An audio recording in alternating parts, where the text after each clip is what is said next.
This morning, Eyewitness News reporter Jenny Suniga is joining us with a closer look at what this could all mean legally for the students facing charges and for the school as well. Jenny, good morning. Good morning. I'm joined by attorney Veronica Legarreta. She's worked as both the state prosecutor under former district attorney Susan Reed and now in her own private practice as a criminal defense attorney for Legarreta and Owen. Thank you so much for joining us. Thank you for having me. All right, so there's 7 juveniles and 3 adults that are being charged in connection. They're all facing sex assault charges. What other charges could they be facing? Well, other charges include just your basic assault, which is a misdemeanor class A. And then you also have to keep in mind that there could be other individuals who did not necessarily participate in the act, but can be charged as a party to the act.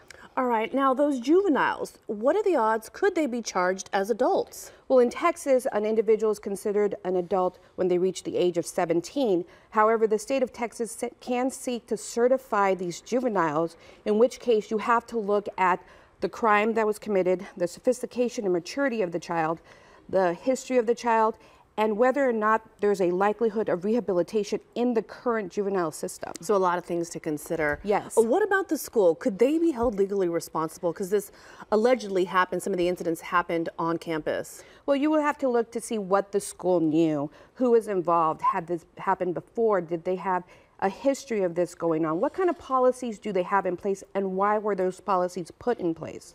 All right, as both a prosecutor for the state and now a criminal defense attorney, what's your take on it from both sides? What challenges does each side face? Well, I think the biggest challenge is not going to be a legal challenge, but more of a society challenge. You know, there is a huge push right now to get justice for these students. However, you have to remember these still are kids, and whether they or not they come forward is going to be something different, because this will be a stigma that's going to stick with them for the rest of their lives. And one last question, intent. You mentioned to me when we talked earlier about intent that the state's going to have to prove intent. Can you Correct. explain that?